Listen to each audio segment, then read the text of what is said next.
चलो बच्चों शुरू करते हैं। Class 9 chapter 4 internet technology. और आज हम एक बहुत इम्पोर्टेंट टॉपिक है सर्च इंजन। क्या है?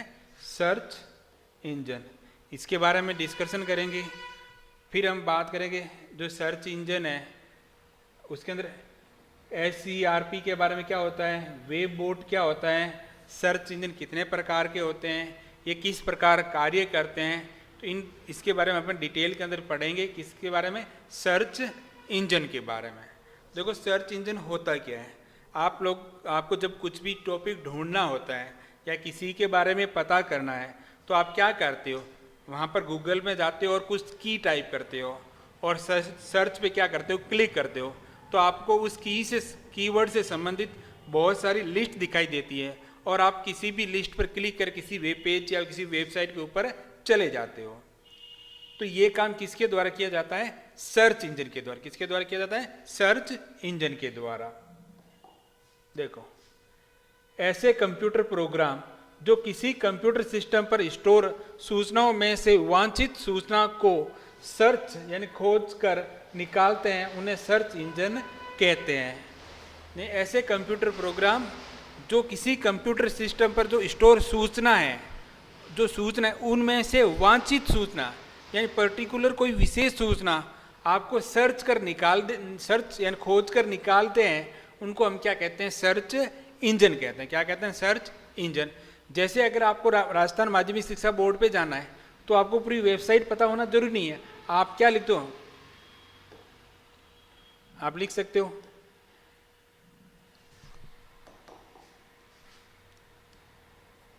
BSCR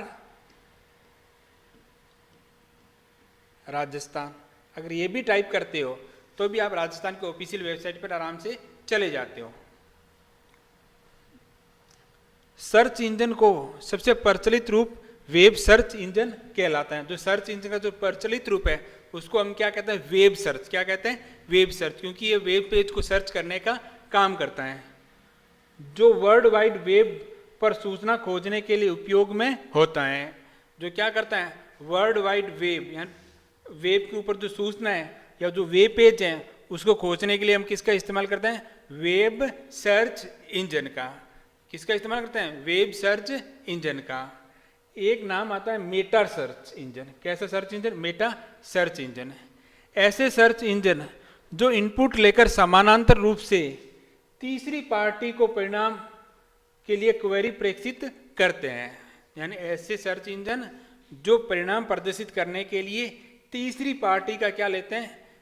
सहारा लेकर परिणाम को प्रदर्शित करते हैं। उदाहरण के लिए देखो, जब आप गूगल के अंदर कोई साइट टाइप करते हो तो फिर वो गूगल क्या करता है? वो अपने संबंधित डाटा को गूगल सर्वर पर भेजता है और वहाँ से उसको पता करके उस वेबसाइट के साथ लिंक करके फिर हमारे वेब ब्राउजर के ऊपर क्या करता है? प्रदर्शित करता है। यानी किसका सहारा ले रहा है? ये थर्ड पार्टी का। किसका सहारा ले रहा है? थर्ड पार्टी का। क्योंकि देखो, जैसे राजस्थान बोर्ड है, हम गूगल के अंदर सर्च कर रहे हैं और वेबसाइट कौन सी है? राजस्थान, जो हमारे और गूगल के बीच की नहीं है। राजस्थान बोर्ड की जो साइट है वो कौन सी है? Third party. तो जो सर्च इंजन है वो हमारे जो थर्ड पार्टी के जो डेटा है वो हमारे थर्ड पार्टी से डेटा को क्वेरी करके हमारे लिए प्रदर्शित करता है। कौन करता है? Meta search engine. समझ में आ गया? ऐसा सर्च इंजन जो थर्ड पार्टी से क्वेरी करके परिणाम को हमारे लिए प्रदर्शित करता है। अब जो ये परिणाम होता है वो कैसे प्रदर्शित करेगा? या जब आप गूगल के अंदर कुछ सर्च करते हो जो उसका परिणाम होता है उसको हम क्या कहते हैं? Search engine result page. उनको हम क्या कहते हैं? सर्च इंजन रिजल्ट पेज, जिसको शॉर्टकट में कहते हैं SERP। तो सर्च इंजन रिजल्ट पेज क्या होता है? सर्च इंजन से प्राप्त परिणाम सामान्यतः लाइनों में प्रदर्शित किए जाते हैं। जो सर्च इंजन पर जो परिणाम, जैसे आप गूगल के अंदर सर्च करते हो तो उस कीवर्ड से संबंधित जितने भी पेज प्रदर्शित होते हैं वो कैसे प्रदर्शित होते हैं? एक क्रम, एक लाइनों के अंदर प्रदर्शित होते हैं, जिसे हम क्या कहते हैं? सर्च इंजन रिजल्ट पेज कहते हैं। यानी आप सर्च इंजन पर कोई कीवर्ड के द्वारा कुछ भी सर्च करते हो तो उसका परिणाम किस में प्रदर्शित होता है? लाइनों के अंदर प्रदर्शित होता है। उसी को हम क्या कहते हैं? Search engine result page. तो फिर ये रिजल्ट जो सर्च इंजन है इन ये वेब पेजों का पता कैसे लगाएगा? सर्च इंजन है तो वो वेब पेज का पता कैसे लगाएंगे? तो उसके लिए इस्तेमाल होता है इंटरनेट बोट या वेब बोट, या तो आप इसको कहें इंटरनेट बोट या वेब बोट। तो बोट क्या होता है? एक सॉफ्टवेयर एप्लीकेशन होता है। बोट क्या होता है? सॉफ्टवेयर एप्लीकेशन है जिसमें कुछ खास काम करने के लिए प्रोग्राम किया जाता है। बोट क्या होता है? एक सॉफ्टवेयर एप्लीकेशन है जिसको कुछ विशेष काम करने के लिए प्रोग्राम किया जाता है। जो बोट होते हैं वे स्वचालित होते हैं, यानी उसको चलाने की आवश्यकता नहीं, वो अपने आप चलते रहते हैं। जो बोट इंटरनेट पर स्वचालित होते हैं, जो ऐसे बोट जो कहाँ पर स्वचालित होते हैं, इंटरनेट पर चलते हैं, उनको हम कहते हैं इंटरनेट बोट। क्या कहते हैं? Internet boat. समझ में आएगा? बोट का मतलब क्या होता है? ऐसे सॉफ्टवेयर एप्लीकेशन जो कुछ खास काम करने के लिए प्रोग्राम किए जाते हैं, और ये जो बोट स्वचालित होते हैं वो अपने आप चलते रहते हैं। और ऐसे बोट अगर कोई इंटरनेट पर चल रहे हैं तो उसको हम क्या कहते हैं? इंटरनेट बोट कहते हैं। और इसकी फुल फॉर्म कहते हैं build operate transfer. Build operate transfer. देखो सर्च इंजन है, हमने कह दिया भाई अब टाइप करेंगे और परिणाम किसमें? सर्च इंजन रिजल्ट पेज के ऊपर प्रदर्शित होगा। ठीक है, ये भी सही है। और पता कैसे करेगा? ये इंटरनेट बोट के द्वारा पता करेगा। तो सर्च इंजन जो परिणाम प्रदर्शित करता है वो 3 स्टेप को फॉलो करता है। कितने स्टेप को फॉलो करता है? 3 स्टेप को। कितने स्टेप को फॉलो करता है? 3 स्टेप को।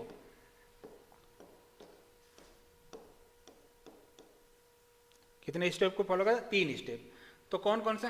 पहला है क्रॉलिंग। क्या होती है? क्रॉलिंग, इंडेक्सिंग और रैंकिंग। क्रॉलिंग, इंडेक्सिंग और रैंकिंग। तो क्रॉलिंग के अंदर क्या होता है? ये पहला स्टेप है। क्रॉलिंग क्या है? पहला स्टेप है। कुछ ऑटोमेटिक प्रोग्राम जिसे इंटरनेट बोट कहते हैं, इंटरनेट पर घूम घूम कर सूचना कलेक्ट करते हैं। क्रॉलिंग क्या है? पहला स्टेप है। इसके अंदर क्या होता है? कुछ ऑटोमेटिक प्रोग्राम होते हैं जो इंटरनेट पर घूम घूम कर सूचना को क्या करते हैं? इकट्ठा करते हैं, और यह अलग अलग वेबसाइटों पर जाकर जानकारी को एकत्रित करते हैं। और ये कैसे काम करते हैं?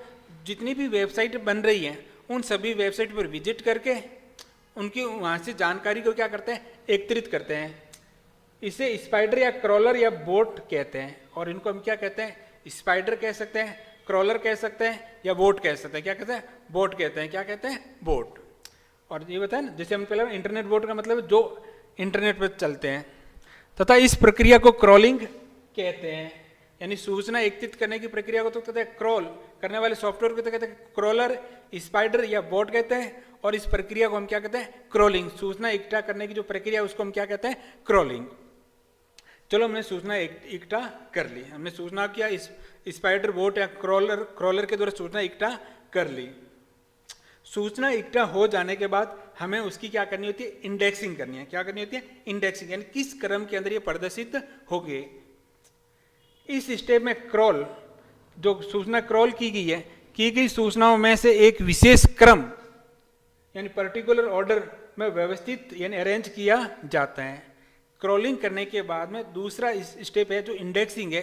इस स्टेप में जो क्रॉल की गई जो सूचना है उसको किसी विशेष यानी पर्टिकुलर ऑर्डर में अरेंज किया जाता है, ताकि सर्च किए जाने पर सूचना को प्रोसेस करने यूजर को दिखा सके। प्रोसेस करके, इसको थोड़ा सा ठीक है, करके यूजर को दिखाया जा सके। तो इंडेक्सिंग के अंदर क्या होता है? ये दूसरा स्टेप होता है जो क्रॉलिंग करने के पश्चात सूचना विशेष को हम क्या कहते हैं? एक पर्टिकुलर ऑर्डर में अरेंज करते हैं, ताकि जब यूजर हैं उसको सर्च करता है तो उसको सूचना की प्रोसेसिंग करके उसको प्रदर्शित किया जा सके। अगला है रैंकिंग। अगला है रैंकिंग। ये तीसरा और अंतिम स्टेप है। तीसरा और अंतिम स्टेप है, थोड़ा सा ठीक कर लेना। तीसरा और अंतिम स्टेप है। इस स्टेप में यह निर्णय होता है कि कौन सी क्वेरी या कीवर्ड सर्च किए जाने पर, ठीक है, क्वेरी की या कीवर्ड सर्च किए जाने पर, यहां पर थोड़ा सा मिस्टेक हुआ है, यहां पर लिखा हुआ है इंटरनेट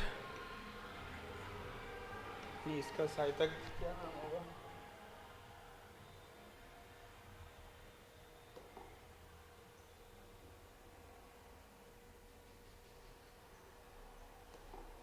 SERP होगा ना, SRE। देखो, कीवर्ड सर्च किए जाने पर तो सर्च इंजन रिजल्ट पेज में कौन कौन से एवं किस क्रम में पेज दिखाई देंगे। तो तीसरे क्रम, जो तीसरा स्टेप है उसके अंदर जो अंतिम स्टेप है, इसमें यह निर्णय लिया जाता है कि अब जब क्वेरी या कीवर्ड को सर्च किया जाएगा तो जो सर्च इंजन रिजल्ट पेज है उसमें कौन कौन से और किस क्रम में पेज दिखाई देंगे।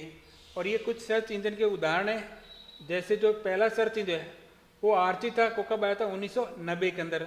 याहू का है, बिंगो है, गूगल है, बाइडू है, डक डक गो है, ask.com आदि क्या है सर्च इंजन के प्रकार। और इसके अलावा ये कुछ और भी सर्च इंजन है जिनके आप प्रकार हैं, जिनका आप उपयोग में कर सकते हो। ठीक है, इसके अलावा एक आपको ध्यान रखना, जो बिंगो है, कौन सा?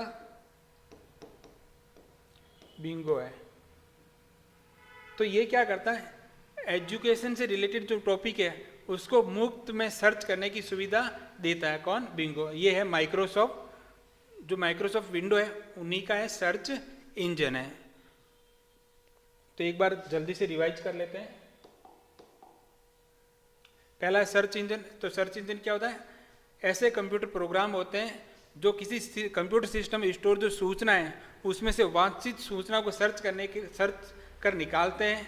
ऐसे इसे हम क्या कहते हैं? सर्च इंजन कहते हैं। और जो इंटरनेट पर वेब पेज को खोजते हैं उसको हम क्या कहते हैं? वेब सर्च इंजन कहते हैं। और एक जो सर्च प्रकार है उसमें है मेटा सर्च इंजन। तो ये क्या करता है? ये यूजर से इनपुट लेकर समानांतर थर्ड पार्टी से परिणाम के लिए क्या करता है? क्वेरी भेजता है। थर्ड पार्टी को परिणाम के लिए क्या क्वेरी प्रेषित करता है। और जो परिणाम प्रदर्शित होता है उसको हम क्या कहते हैं? Search engine result page. यानी सर्च इंजन से प्राप्त परिणाम सामान्यतः लाइनों में दर्शाए जाते हैं, जिसे हम क्या कहते हैं? Search engine result page. एक है कि जो इंटरनेट बोट है या वेब बोट क्या होते हैं? तो ये ऐसे ऑटोमेटिक प्रोग्राम या सॉफ्टवेयर एप्लीकेशन होती हैं जो स्वतः ही संचालित होती हैं। और अगर ऐसी कोई सॉफ्टवेयर है तो इंटरनेट पर स्वतः ही संचालित होता है, उसे हम इंटरनेट बोट कहते हैं, इंटरनेट बोट कहते हैं। और सर्च इंजन जो कार्य प्रणाली है वो 3 स्टेप में कंप्लीट होती हैं। पहला स्टेप क्रॉलिंग होता है, दूसरा इंडेक्सिंग होता है, तीसरा रैंकिंग होता है। क्रॉलिंग के अंदर क्या होता है? पहला स्टेप होता है, इसमें जो ऑटोमेटिक बोट है वो इंटरनेट पर चलकर जानकारी को क्या करता है? इकट्ठा करता है। जानकारी क्या करता है? इकट्ठा करता है। इसके लिए हम स्पाइडर क्रॉलर या बोट का इस्तेमाल बोट कहते हैं। और इस प्रक्रिया को हम क्या कहते हैं? क्रॉलिंग कहते हैं। दूसरा स्टेप है जो क्रॉल करने की गई सूचना को पर्टिकुलर एक व्यवस्थित क्रम में अरेंज किया जाता है, जिससे सूचना को आसानी से हम प्रोसेसिंग कर सके। और जो तीसरा है रैंकिंग, ये अंतिम स्टेप है। इसमें ये निर्णय लिया जाएगा कि जो सर्च इंजन रिजल्ट पेज है वो किस क्रम में और किस क्रम में प्रदर्शित होंगे। वो किसके द्वारा निर्णय लिया? रैंकिंग के द्वारा। और ये कुछ सर्च इंजन है जिनके नाम लिखे, उदाहरण है, और इसके साथ में इनका लोगो बनाया। उम्मीद करता हूँ आपको सर्च इंजन अच्छी तरह से समझ में आया होगा।